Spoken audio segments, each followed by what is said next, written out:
Assalamualaikum warahmatullahi wabarakatuh. Kenalkan, nama saya Cira Malivia. Saya Samuel Hadian. Di sini kami akan mempresentasikan hasil project dari produk kami. Dari produk kami adalah fitur AR Try-on Sneakers. Untuk latar belakangnya sendiri, salah satu tantangan utama dalam belanja sepatu secara online adalah ketidakpastian mengenai kecocokan dan penampilan sepatu saat dikenakan. Untuk mengatasi masalah tersebut, teknologi AR mulai diterapkan agar pengguna dapat mencoba sepatu secara virtual melalui perangkat mereka.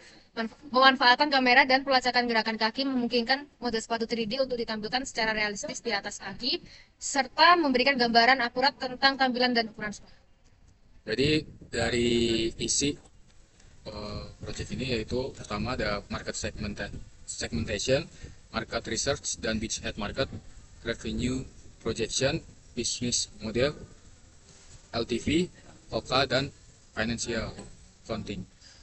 Pertama ada market segmentation. Di sini kita menggunakan segmentasi perilaku dan psikologis, yaitu yang dimana yang end usernya adalah pembeli online, penggemar sepatu, dan orang yang sulit menemukan ukuran sepatu.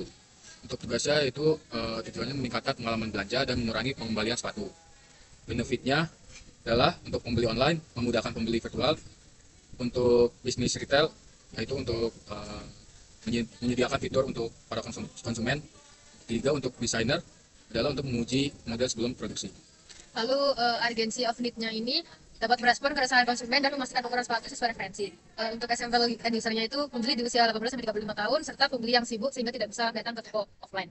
Lalu willingness to change-nya untuk resistansi yang rendah, pengguna yang terbiasa dengan teknologi AR dan Gen Z. Lalu dengan resistansi tinggi ini konsumen yang berumur lebih dari 50 tahun serta toko offline. Lalu lead customer-nya adalah pemilik bisnis retail dan desainer sepatu.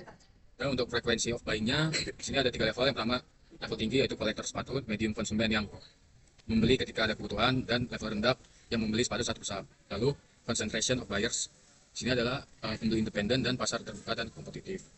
Lalu other relative market consideration. Yang pertama tingkat penggunaan teknologi, bentuk produk, di mana ada kualitas, harga, ketersediaan, dan pelayanan pelanggan. Size of marketnya yaitu 1-10 juta.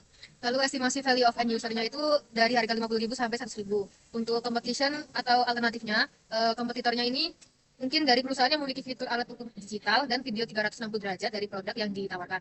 Lalu untuk alternatifnya, itu bisa menggunakan scan kaki secara 3D dan VR showroom.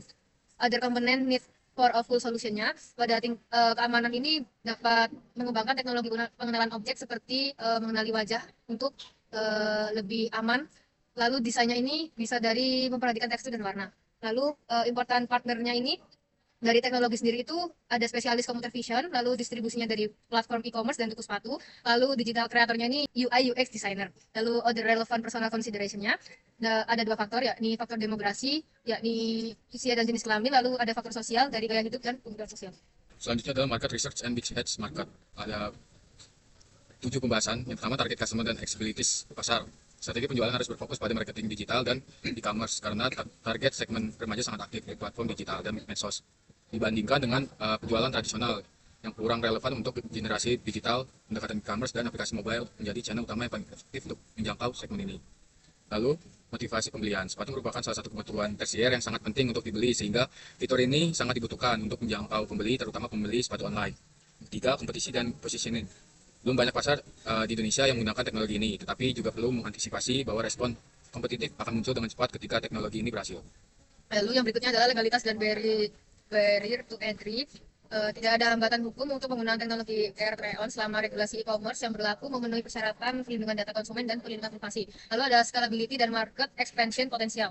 Hal ini memiliki aplikabilitas yang luas, dimulai dari segmen remaja hingga orang dewasa, yang harus sesuai dengan karakteristik masing-masing segmen. Lalu ada konsistensi pasar dengan pasar dan goals. Targetnya adalah remaja dengan interest tinggi terhadap teknologi dan fashion. Lalu ada TAM atau Total Addressable Market.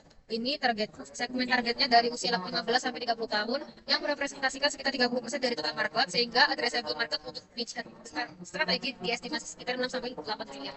Lanjut ke revenue projection.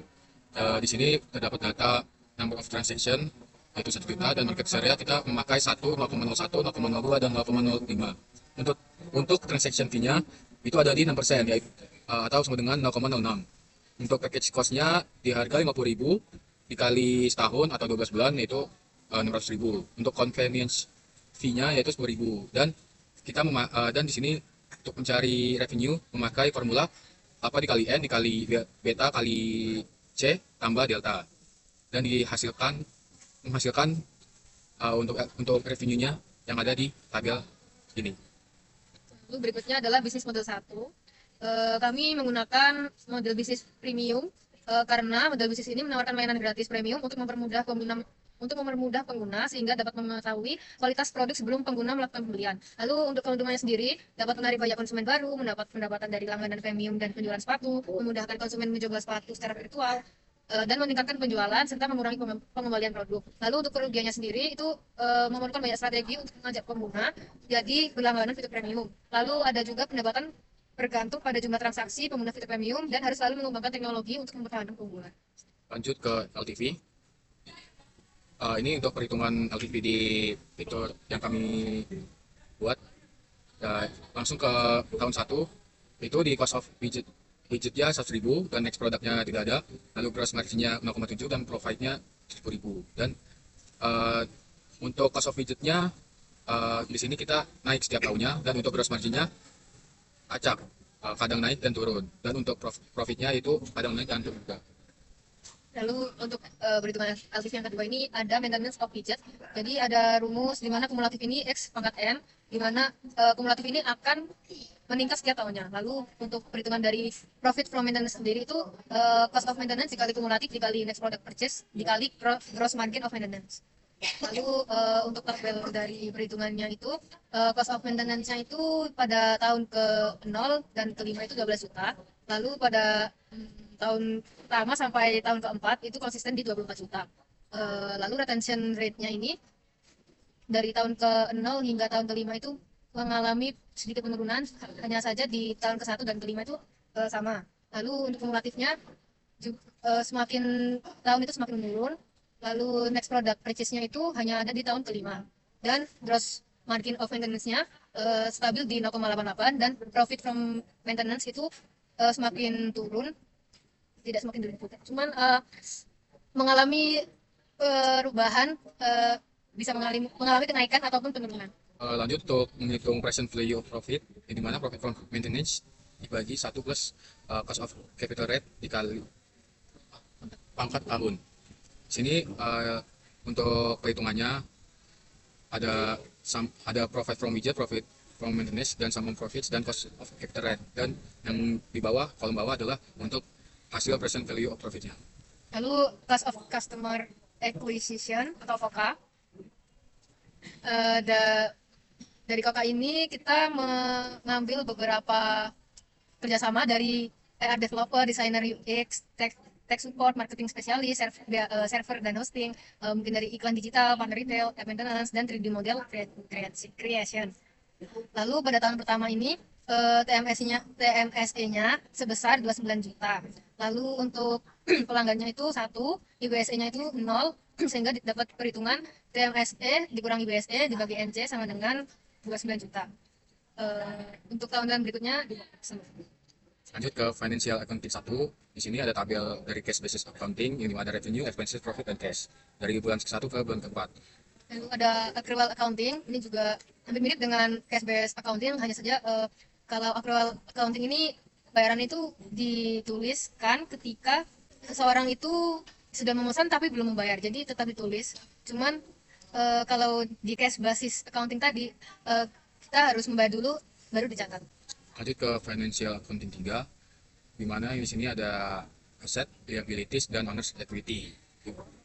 Pertama ada aset, dihitung dengan total current asetnya, lalu liabilitiesnya di total juga, dan owner's equity.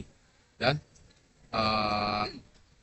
jadi total full asetnya itu sama dengan total liabilities dan owner's equity. Untuk perhitungan dari book value-nya sendiri itu diperoleh dari common stock ditambahkan dengan paid in capital dan retained earning yang menghasilkan 109 miliar.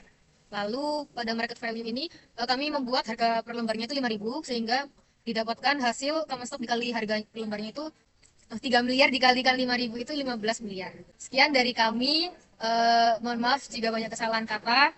Wassalamualaikum warahmatullahi wabarakatuh.